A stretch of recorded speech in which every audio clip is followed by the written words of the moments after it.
Vampirul. Vino, draca mea, în curând vei fi unul din copiii acestei nopți. Mișto! Accentul ăsta e complet fals. Cine crede balivernele astea cu vampiri? Sunt dinți din plastic și ketchup, Tony. Mi-a spus mie tata. Vreau să fiu vampir! La culcare, băieți! Trebuie să mergi acasă, Tony. Nu mă trimiteți pe întuneric, vă implor! Dragule? Da, e beznă.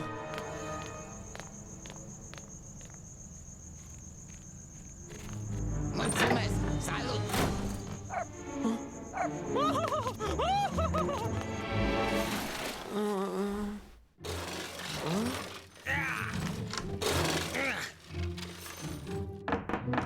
Ce vrei, papă lapte?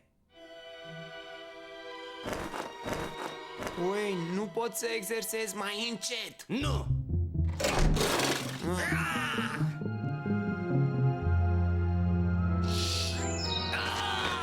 Haide, trebuie să te trezești. Nu mă pot trezi! Sunt vampir!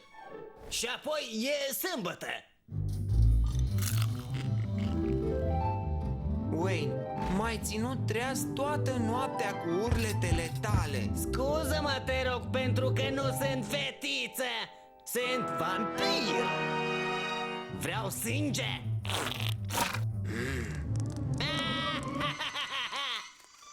Mereu am crezut eu că e ceva ciudat la Wayne. Da, știu că e ciudat, Tony, dar asta nu îl poate face vampir. Nici nu există vampiri. Așa ți s-a spus până acum, amice, dar e timpul să deschizi ochii. Uite, vezi? Țânțarul se hrănește cu sângele meu ca să trăiască. Ah, trebuia să faci asta.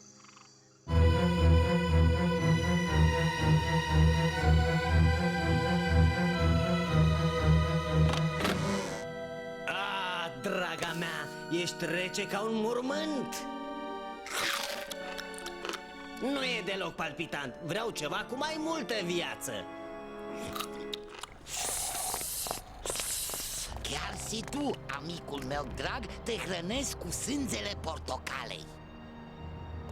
Și directorul bănții îi stoarțe de vlagă pe clienții săi. Sugativele, spune tata. Le datorează bani? Sunt peste tot, amice. Țânțari, păianjeni, lilieți, lipitori, băutori de suc, director de bancă, profesor, inspector, vampiri, peste tot! Hai, pisicuțo, în curând o să fii pisica nopții.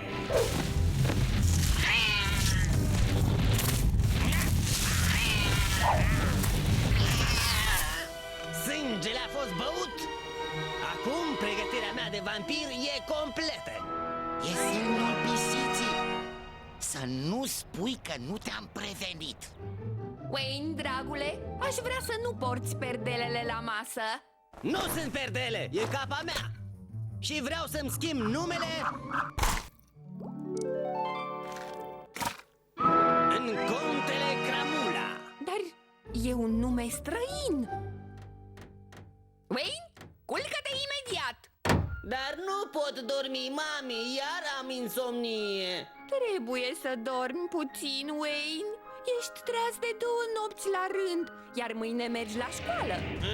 Vampirii nu se duc la școală, mami. Ei se duc unde vor, când vor. O să vezi.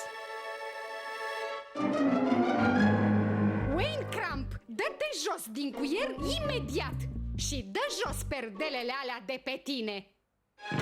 Nu sunt perdele, sunt vampir. Mi se spune conte. Gata, Wayne, îți confisc capa. Nu, nu capa mea. Ea e cultura mea. Cum e turbanul lui Boldip sau fusta lui Hamish. Bună dimineața, copii! Ha!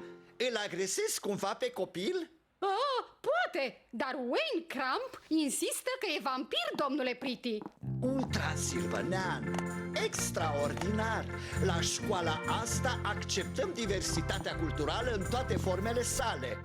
Fără căciulă în clasă, Boldip! Dar e turbanul meu, domnule. Bine, bine, dar să-l dai jos.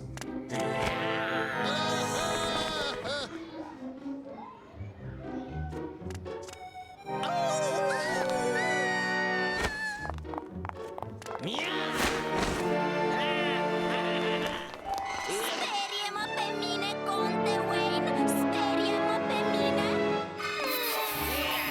Dispari, monstru cu fustă.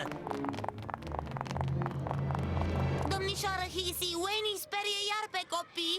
Nu faceți nimic? Regret, Mari, dar domnul Pretty zice că trebuie să acceptăm toate culturile în școala noastră, chiar și vampiri. Cum oare să acceptăm o cultură care știm că încurajează terorizarea celor mici? Vă rog să încetați. Tânărul Cramula e un vampir transilvanean. Cred că are dreptul, ca vampir, să-i sperie. La joacă, te rog. Diseară e ședință cu părinții, domnule Pretty. Aveți ocazia să faceți cunoștință cu comunitatea transilvaneană, fără usturoi. Desigur, domnișoară Hissy. Se poartă cu Wayne ca și cu o specie periclitată. Să mergem la un tribunal pentru drepturile omului. Sau să punem o poteră pe urma lui. Asta fac cei din Mlastină când se trezesc cu un monstru printre ei. Salutare!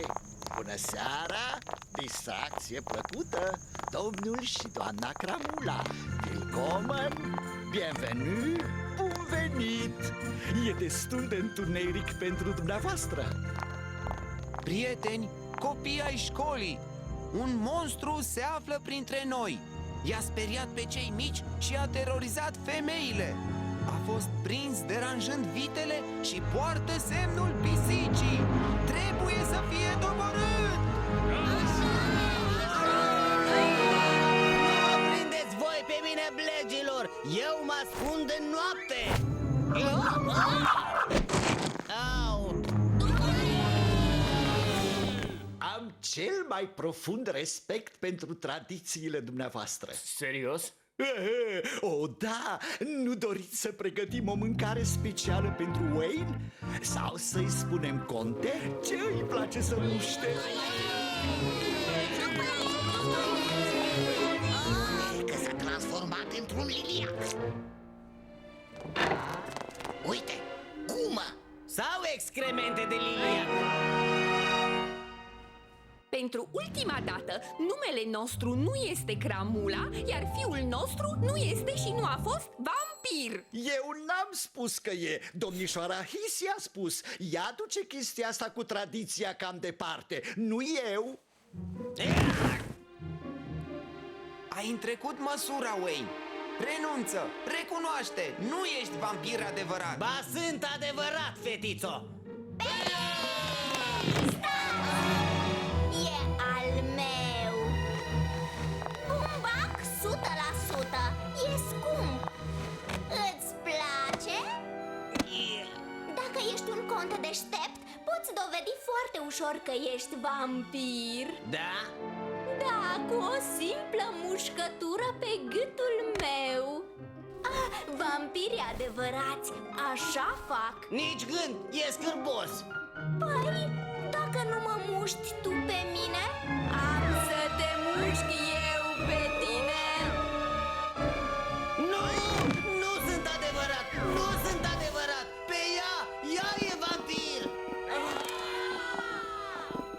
Îmi pare rău că m-am jucat de vampirul, mami.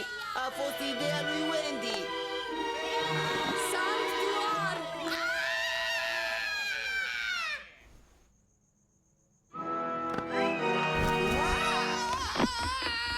Ups! Am greșit!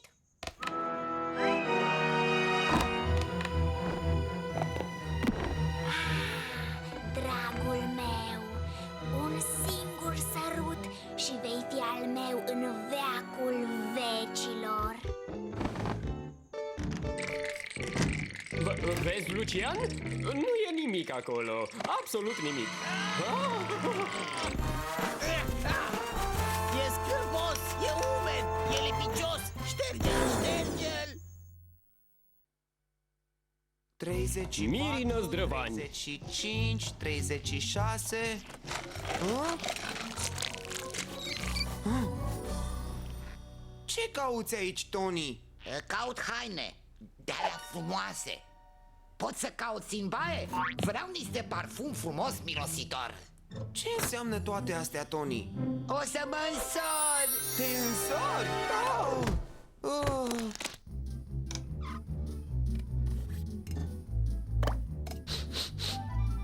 Ce părere ai? Nu te poți căsători, Tony. Ești prea tânăr. Ba, mă însor! O cheamă Misty Crisp și mi-a scris o scrisoare. Una de dragoste, dacă vrei să știi. Ești foarte tulburat. Încă n-ai fost la nicio întâlnire. Am fost la multe întâlniri, doar că n-ai fost tu atent. Și apoi, cei din mlastină se însoară de tineri. Dacă nu mă însor, ține o să-mi gătească și o să-mi calce. Cred că-ți dai seama că unii vor spune că ești misogin, Tony. Ai un vierme în ureche. Ah! Nu-mi vine să cred că nu te bucuri pentru mine, amice. Sigur că nu, îți distrugi viața. Și să nu mă chem cavaler de onoare pentru că o să fiu ocupat.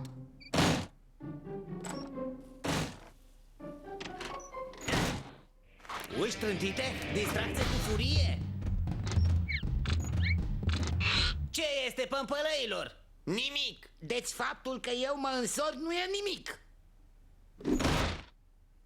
Vrei să fii cavalerul meu de onoare? O să avem tort. Cu mare plăcere, jegosule. Nuntă zici? Oh, ia să trec puțin la dietă. Dă-mi prosopul, fiule. Tony e aici? I-am adus niște cravate. Regret, Lucian, dar a plecat să cumpere ceva pentru nuntă. O să dureze o vreme. Oh, bine. Pa. Pa! Să mai treci pe la noi, Lucian!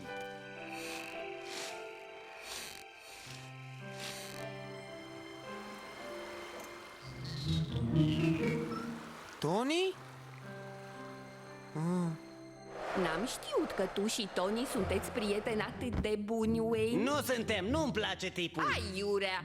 Nu chem pe nimeni să-ți fie cavaler de onoare dacă nu ți-e cel puțin amic.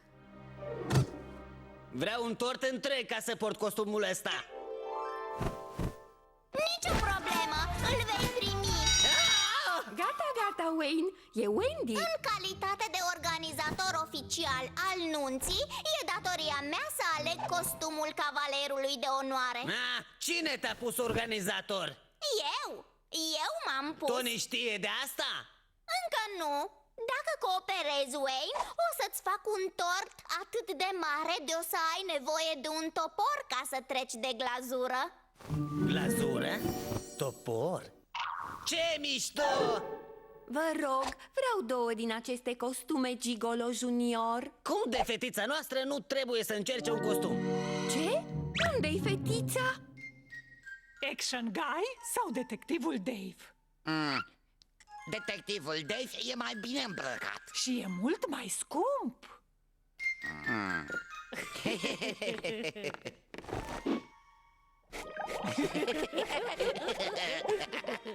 Aveți ceva elegant? Desigur, asta a fost a unui spaniel.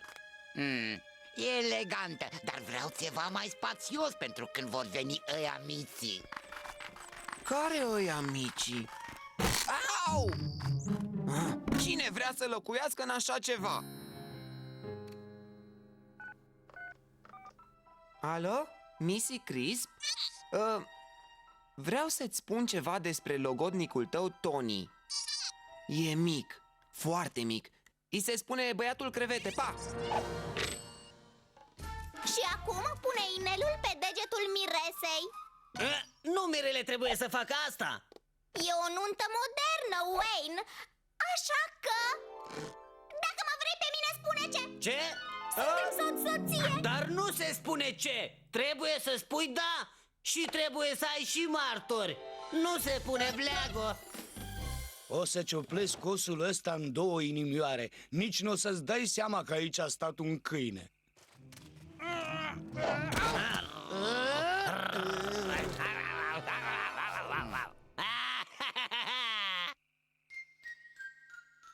Ce zi mare pentru un tată să-și vadă fiul însurat.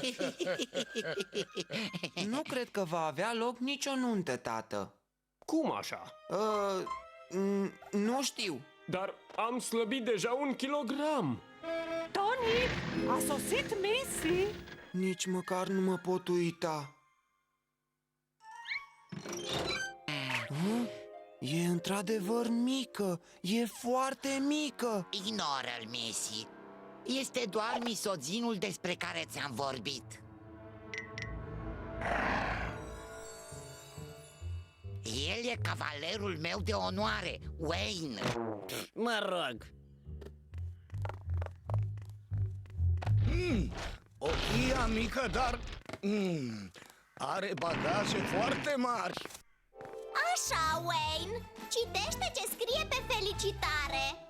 Nici vorbă. Ce e? Nu știi să citești? Ba da. Și eu da!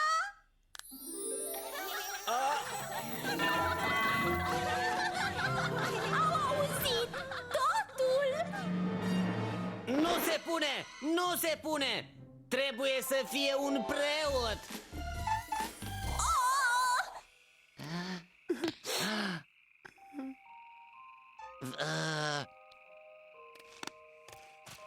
Vrei o frunză să te ștergi, prietene? Ce cauți aici? Caut flori la butoniere. Doar mă însor, ai uitat? Cum aș putea uita, Tony? Nu e bine deloc. Nu se poate să faci asta. E groaznică. E bătrână și miroase urât. Arată urât și probabil că și sforă e. Tu nu știi nimic despre ea. Păpădie ordinară ți ești. Păstrează-ți comentariile. Nici tu nu știi nimic despre ea.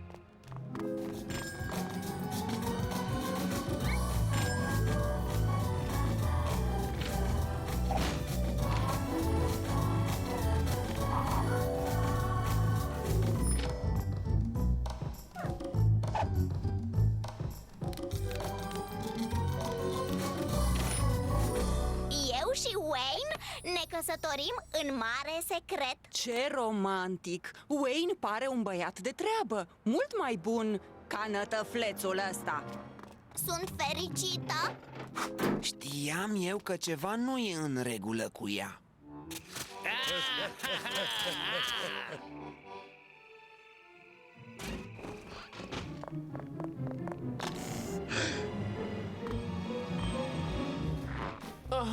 Scuze-mă, am renunțat la dietă.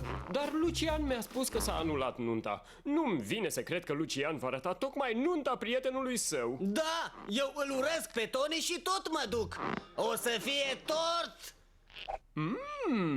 Tu nu mănânci deloc. Unde să stăm la nunta asta? Chiar aici, în fața tortului. Ce frumoasă e! Așa e.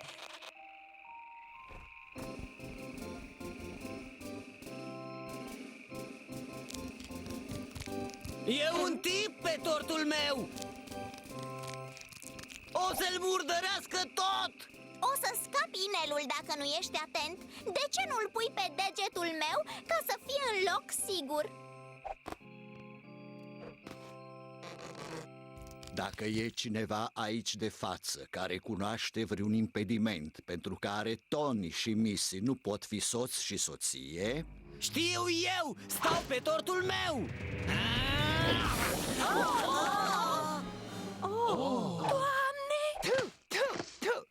Am eu motive pentru care Tony și Missy nu se pot căsători. O grămadă de motive.